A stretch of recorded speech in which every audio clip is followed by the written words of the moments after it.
नमस्कार। आज हम हिंदी आत्मकथाओं की एक बहुत ही दिलचस्प दुनिया में उतरने वाले हैं। देखिए, ये सिर्फ किसी एक इंसान की अपनी कहानी नहीं होती, बल्कि ये बदलते हुए भारत के समाज का एक जबरदस्त आईना होती हैं। तो चलिए एकदम बेसिक सवाल से शुरू करते हैं। भाई, आत्मकथा होती क्या है?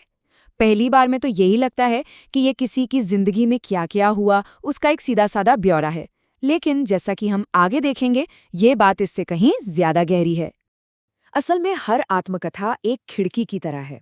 वो सिर्फ लिखने वाले की जिंदगी नहीं दिखाती, बल्कि उस पूरे जमाने के मूल्य क्या थे, समाज में कैसे संघर्ष चल रहे थे और वो कौन से सच थे जो छुपाए जा रहे थे, सब कुछ उजागर कर देती है। ये एक ऐसा आईना है जिसमें हमें पूरे समाज की शक्ल दिखाई देती है। तो सबसे पहले हम उस पारंपरिक तरीके की बात करते हैं जिसने हिंदी आत्मकथा की एक तरह से नींव रखी। भीष्म साहनी की किताब आज के अतीत इसका एक बहुत ही प्यारा उदाहरण है। इसमें एक गजब की सहजता है, एक आम आदमीपन है। जैसे वो बताते हैं कि बचपन में वो इतने भुलक्कड़ थे कि उनके पिता को उनके गले में पीतल का एक बिल्ला लटकाना पड़ा, जिस पर घर का पता लिखा हुआ था। ये उस दौर की यादों को जगाने वाली बहुत ही निजी और शांत कहानी है, जो इस तरह की आत्मकथाओं की पहचान रही है। और हाँ, इस क्लासिक स्टाइल की बात हो तो हरिवंश राय बच्चन का नाम सबसे ऊपर आता है। उनकी 4 हिस्सों में लिखी आत्मकथा ने तो एक बहुत ऊंचा स्टैंडर्ड सेट कर दिया था। इसी परंपरा में हमें रामविलास शर्मा की घर की बात और शिव पूजन सहाय की मेरा जीवन जैसी कई और जरूरी किताबें भी मिलती हैं, जो एक स्थापित लेखक की नज़रों से दुनिया को दिखाती हैं। लेकिन रुकिए, ये कहानी का सिर्फ एक ही पहलू है। अब यहाँ से कहानी में एक दिलचस्प मोड़ आता है, क्योंकि आत्मकथा लिखने के इसी तरीके का इस्तेमाल समाज के कुछ दूसरे लोगों ने भी अपनी वो सच्चाई दुनिया के सामने लाने के लिए किया जिसे अब तक किसी ने सुना ही नहीं था। चलिए अब उन महिला लेखकों की बात करते हैं जिन्होंने आत्मकथा को अपने संघर्षों को आवाज देने का एक जरिया बना लिया। यहाँ एक बहुत हैरान करने वाली बात पर गौर कीजिए। अमृता प्रीतम की रसीदी टिकट आई 1976 में और मैत्रेयी पुष्पा की कस्तूरी कुंडल बसे आई 2002 में। दोनों किताबों के बीच 26 साल का लंबा फासला है, पर महिलाओं के संघर्ष की कहानी लगभग एक जैसी है। दोनों ही लेखिकाएं एक ही तरह की मुश्किलों से जूझती हुई दिखती हैं। पढ़ने लिखने का हक न मिलना, मर्जी के खिलाफ शादी हो जाना, गहरा अकेलापन महसूस करना और सबसे बढ़कर लिखने की वजह से समाज की आलोचना झेलना। ये दिखाता है कि उस दौर के समाज में पितृसत्ता की जड़ें कितनी गहरी थीं। लेकिन जैसे जैसे वक्त बदला, ये आवाज़ सिर्फ निजी संघर्ष तक सीमित नहीं रही। ये और ज्यादा मुखर, राजनैतिक और सीधे सीधे टकराने वाली बन गई।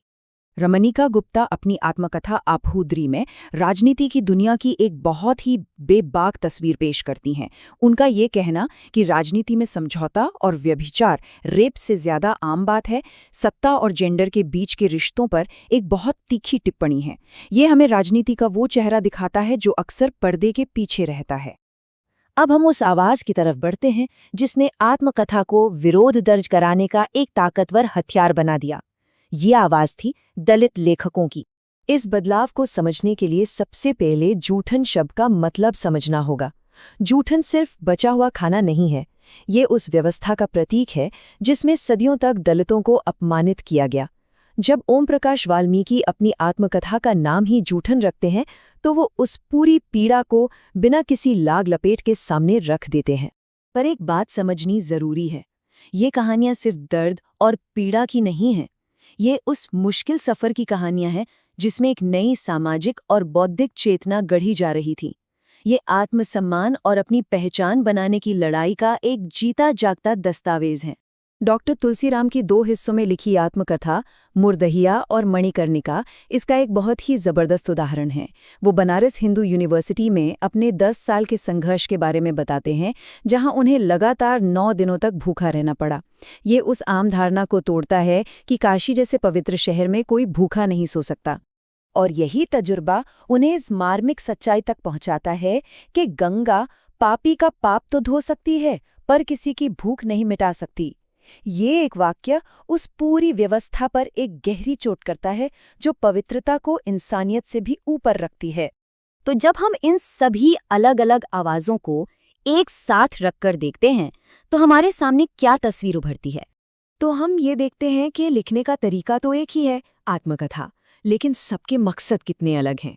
एक तरफ भीष्म साहनी जैसे क्लासिक लेखक हैं जो अपने दौर को दर्ज कर रहे हैं। दूसरी तरफ मैत्रेयी पुष्पा जैसी महिला लेखक हैं जो पितृसत्ता पर सवाल उठा रही हैं। फिर रमणिका गुप्ता जैसी राजनीतिज्ञ हैं जो सिस्टम के भ्रष्टाचार को बेनकाब कर रही हैं। और ओम प्रकाश वाल्मीकि जैसे दलित लेखक हैं जो सदियों के दर्द को आवाज देकर अपने प्रतिरोध का इतिहास लिख रहे हैं। तो सबसे जरूरी बात यह है कि हिंदी आत्मकथा कोई एक अकेली सीधी सपाट कहानी नहीं है।